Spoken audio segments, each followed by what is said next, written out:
On our wedding night, a moment I had dreamed about for so long, I was surprised to discover something unexpected about my husband. Instead of just the two of us, he needed his mother to be there with us, right from the very start. My name is Jenny, and I'm 26 years old. Our wedding day was everything I had dreamed of. Alex and I stood together, holding hands under a beautiful arch covered with roses. We said our vows quietly under the big, blue sky. Our friends and family were there in a lovely garden, watching us with happy tears and big smiles as we promised to love and take care of each other. The air smelled like summer flowers, and you could hear laughter and soft violin music that made the moment even more special. It was a joyful day, full of love, and the start of a new life for us. As Alex and I planned our wedding, the usual joys and stresses of preparing for such a grand day were accompanied by the subtle shadows of Alex's past. Hints of his old, hidden scars began to emerge amidst conversations about table settings and guest lists. There were fleeting moments when his eyes would cloud over or he'd fall silent, seemingly gripped by a memory only he could see. I noticed these instances, the small cracks in his otherwise sturdy facade. My heart ached to know what weighed on him, but I respected his privacy fiercely. Alex was a man who valued his inner sanctum, and I loved him all the more for his complexities. So I did not press, choosing instead to focus on our love and the excitement of starting our new life together. In the whirl of wedding preparations, my relationship with Mrs. Green, Alex's mother, took on a life of its own. From the outset, she was more than just a future mother-in-law. She was a presence of warmth and understanding,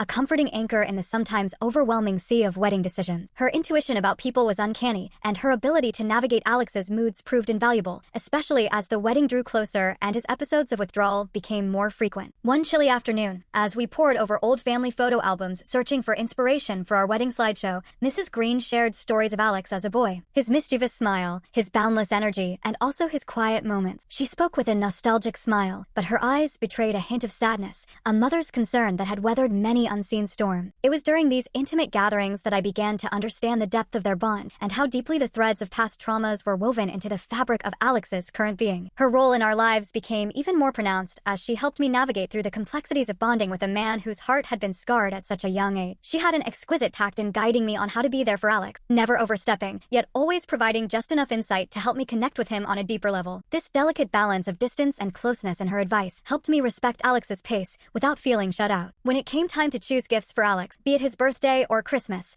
Mrs. Green proved an indispensable ally. She had an exceptional knack for knowing exactly what would touch Alex's heart. Each gift we selected was not just a material item, but a symbol, a message in a bottle sent into the depths of his heart, affirming love, understanding, and acceptance. Shopping trips with Mrs. Green for these gifts became our little tradition. Times filled with laughter and shared secrets, weaving me deeper into the family tapestry. The most memorable moment came a few weeks before the wedding. After a long day spent finalizing seating arrangements and menu choices, Mrs. Green invited me for tea at her house. The house was quiet, a soft classical melody playing in the background, lending an air of serenity to the room. We sat in her sun-drenched living room, surrounded by plants that thrived under her careful attention, mirroring the nurturing nature of her personality. With a gentle, almost reverential tone, Mrs. Green said she had something special for me. From an old, ornately carved wooden box, she pulled out a small velvet case. Inside was a ring, a beautiful antique piece that had belonged to Alex's great-grandmother. The ring was delicate, its band worn thin by time, its stones still catching the light with a fiery sparkle. As she placed it in my hand, her fingers lingered over mine, her touch conveying layers of meaning. "This ring," she began, her voice soft but clear, "is more than just a family heirloom. It is a symbol of our acceptance and trust in you, Jenny. It's a welcome into our family, a family that, like this ring, has weathered many storms and survived. It is a testament not just to the past, but to the future we hope to build with you in it." The weight of the ring in my palm felt monumental, as if the small circle of metal encapsulated more than just familial history. It was a binding promise, a token of faith. The ring, with its intricate engravings and warm golden hue, symbolized the merging of past and future, of memories and hopes. As I slipped it onto my finger, it felt like a shield, imbued with the strength and love of the women who had worn it before me. Tears welled up in my eyes as I looked up at Mrs. Green, overwhelmed by the depth of her gesture. Her eyes met mine, mirroring my emotions. At that moment, I understood the sacredness of what she had given me. It was an affirmation of my place beside Alex, an endorsement of my role not just as his wife, but as a daughter to her. "Thank you," I managed to say, my voice thick with emotion. "I promise to honor the love and trust you've placed in me." She nodded, her smile tender. "I know you will, my dear. You already have. On the morning of our wedding, the early sun painted the sky with strokes of pink and orange, promising a day as radiant as the love Alex and I shared. The gentle breeze whispered through the leaves, carrying with it the soft, melodious chirps of morning birds. As I awoke, a flutter of excitement danced in my stomach, and a smile spread across my face, the kind that comes from deep within, knowing that today I would marry the man I love. The venue was nestled on the edge of a lush, sprawling garden that bloomed with life, each petal and leaf vibrant under the warm glow of the sun. It was here, among the weaving paths and fragrant blooms, that we had chosen to bind our lives together. The garden was more than just a venue. It was a reflection of our relationship, natural, blooming, and beautifully wild. As the morning progressed, the air filled with the sounds of preparation. The clink of dishes, the soft rustling of floral arrangements being perfected, and the gentle directives of the wedding planner created a symphony of anticipation. Each vendor moved with a purpose, their expertise turning our vision into reality. The tables were set with fine linen, each piece of cutlery placed with precision. Centerpieces of wildflowers and greenery adorned the tables, their colors popping against the crisp white tablecloth. The ceremony area was set in a quiet corner of the garden under a large oak tree, whose branches stretched out as if to embrace the gathering beneath its sturdy boughs. A simple wooden arch stood decorated with white and soft pink roses intertwined with ivy and sprigs of lavender. The chairs for our guests were arranged in a gentle arc, each one adorned with a small bouquet of flowers tied with a ribbon fluttering lightly in the breeze. Guests began to arrive, their faces bright with joy and attire colorful, adding to the festive atmosphere. The hum of their greetings and laughter blended into the background music, a carefully chosen playlist of soft, romantic tunes that Alex and I had spent nights curating. Each song held a memory, a piece of our journey, and now they played for all to hear, setting the stage for the promises we were about to make. As the time drew near, my heart began to beat a little faster, the reality of the moment settling in. Accompanied by my father, I took a deep breath and stepped into the hidden pathway that would lead me to the archway. The sight that greeted me took my breath away. There, waiting for me, was Alex. He stood tall and sure, his suit tailored perfectly to him, complementing his form. His hair was styled neatly, and his face held an expression of awe and tenderness as he watched me approach. The walk down the aisle felt like a lifetime and a moment all at once. With each step, I moved closer not just to Alex, but to the new life we would build together. The eyes of our loved ones followed me, but all I could see was him. As I reached his side, his hand reached out for mine, a silent promise of support and love that sent warmth spreading through me. The ceremony was a heartfelt exchange of vows that we had written ourselves. Alex's voice was steady but filled with emotion as he spoke his vows. His words painted a picture of our past and a promise of our future, each sentence carefully chosen to convey his love and commitment. My vows echoed his sentiment, spoken through tears of happiness that streamed freely down my cheek. There was laughter too, as we interjected little anecdotes of our life together, making the ceremony deeply personal and joyously authentic. As we exchanged rings, the symbol of our endless love and the seal of our vows, the oak tree above us seemed to stand a little taller, its leaves rustling as if in applause. The kiss that followed was both a seal of our promises and a celebration, met with cheers and clapping from our guests. The reception that followed was a blur of dancing, eating, and heartfelt speeches. The first dance was to a song that had seen us through our hardest time, its lyrics now a testament to the strength of our bond. As Alex spun me around the dance floor, the world fell away, leaving only the sound of the music and the feeling of being completely, utterly loved. Our families and friends made speeches that brought both roars of laughter and tender tears. Each word spoken was a thread added to the tapestry of our day, weaving a memory that would hold strong in the years to come. The food was exquisite, each bite a burst of flavor, a celebration of our day. The cake, a simple yet elegant design of white frosting and flowers, was cut amidst cheers, its sweetness a perfect metaphor for the life awaiting us. As the day transitioned into evening, the lights dimmed to a golden hue, casting shadows that danced along with the guests. Alex and I moved among our loved ones, our hearts brimming with happiness. Every moment felt suspended in time, from the heartfelt speeches that brought tears to our eyes to our first dance where we swayed to a melody that spoke only to our souls. The world around us blurred into a background of sparkling lights and soft music, with the only focus being the profound connection between us. Yet, as the night wore on and the last of the guests bid their farewells, a subtle shift occurred. The exhaustion from the day's emotions and festivities began to settle in, and with it came a thickness in the air, as if it were laden with unspoken truths. I sensed it most acutely when we finally retreated to our room, the sanctuary where we had planned to end our perfect day. But instead of the comforting silence I had anticipated, there was a palpable tension, a stirring of something deep and unnerving that I couldn't quite identify. Alex, who had been the bastion of strength throughout our relationship, seemed suddenly distant. His usual calm demeanor replaced replaced by a nervous energy that thrummed quietly beneath his skin. I had always known there were aspects of his past that shadowed his bright smile, hints of dark chapters he had never fully disclosed. Our relationship had been built on a foundation of deep mutual respect and understanding, and I had learned to navigate the delicate balance between his openness and the secrets he guarded so closely. I respected his privacy, never pushing for more than he was willing to share, understanding that some wounds were deeply ingrained, etched into one's soul by experiences too painful to relive. The unexpected knock at our door came just as I was about to speak,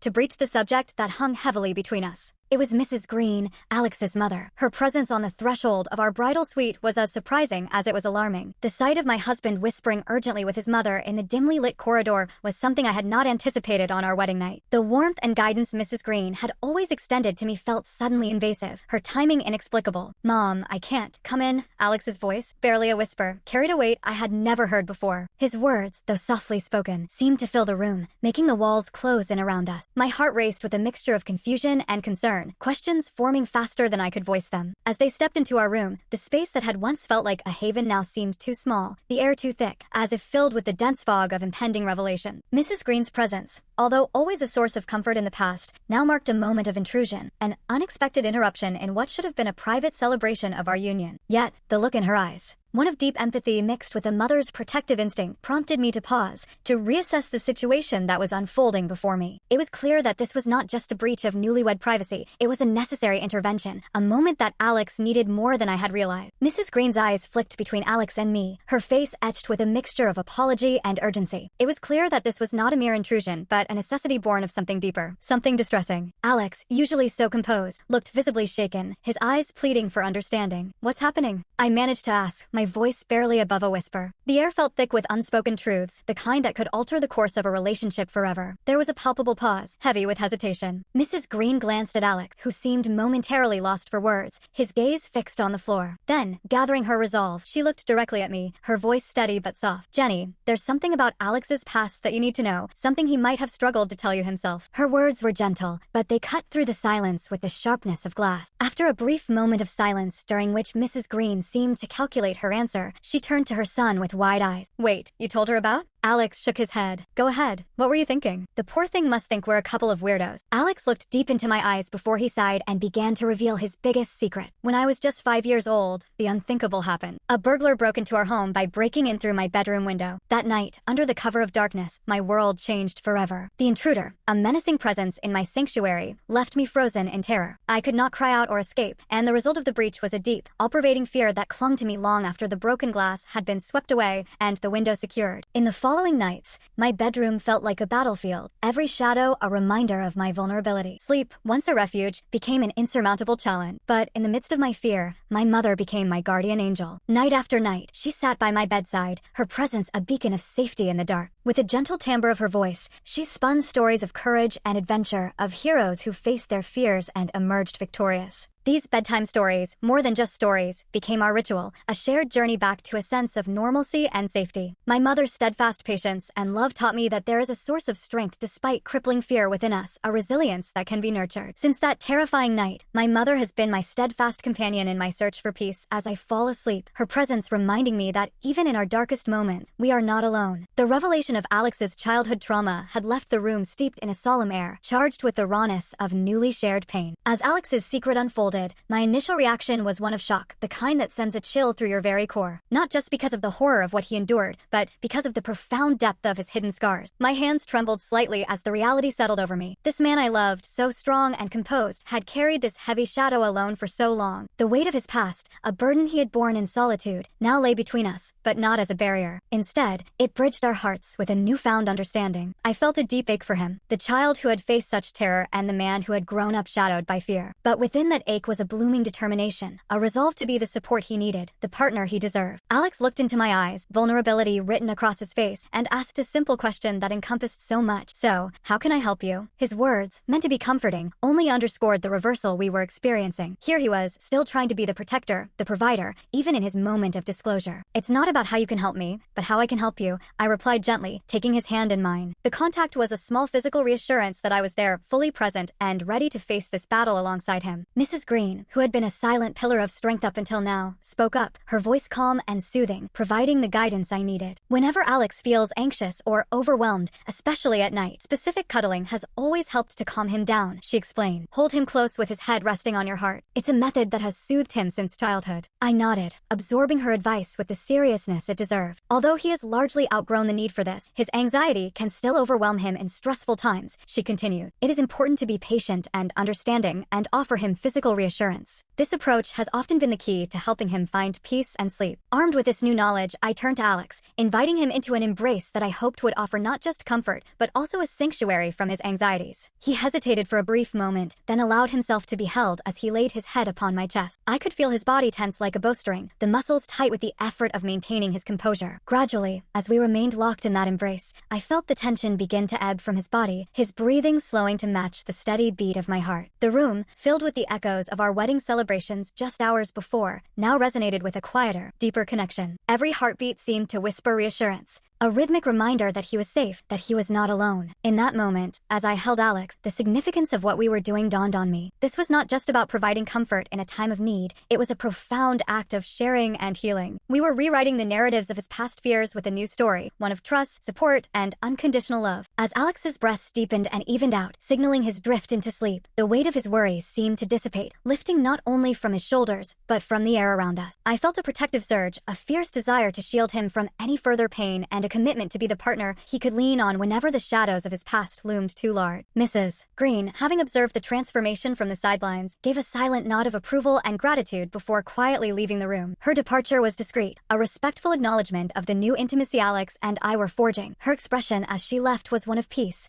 a mother's relief palpable in her eyes, knowing her son was in caring hands. The impact of that night lingered long after Alex had fallen asleep and the first light of dawn crept into our room. Lying awake, I reflected on the journey ahead. It would require patience, empathy, and an openness to understand and soothe the scars of a trauma I had never experienced. But more than anything, I felt ready to be the partner Alex needed, to walk alongside him as we navigated the complexities of his healing together. The vulnerability he showed and my response to it did not weaken our bond. Instead, it fortified it. We were no longer just husband and wife. We were partners in a journey of healing and understanding. Each day, as we navigated his anxieties and fears together, our connection deepened, transforming from romantic love into something far more profound, a sanctuary, a safe haven where we could be our truest selves without fear of judgment. This tender, pivotal night marked not just the beginning of our marriage, but the deepening of our bond, a testament to the power of shared vulnerabilities and mutual support. It underscored a fundamental truth about love, that it is at its most potent not in the easy, joyful moments, but in the quiet, challenging ones where we choose to stand together, facing the hidden battles with resilience and hope. As dawn broke over the horizon, painting the sky with hues of new beginnings, I knew that together we were stronger, and together we would heal. This experience taught us that love is not just about sharing joy and happiness, but also about bearing witness to each other's deepest fears and standing steadfast in the face of personal demons. It's about building a life where each person feels supported and understood, a foundation so strong that even the darkest past could not destabilize it. Our story, though rooted in pain and vulnerability, is ultimately one of triumph, of love's power to heal and transform. It serves as a testament to the fact that the most profound intimacy comes from bearing one's soul and being met with compassion and unwavering support. As Alex and I continue to grow together, we cherish the lessons learned from that night, a night that began with uncertainty, but ended with the reassuring understanding that together, we are invincible. This narrative of our first night as a married couple encapsulates the essence of our ongoing journey, a narrative of confronting shadows, fostering understanding, and celebrating the resilient, healing power of love.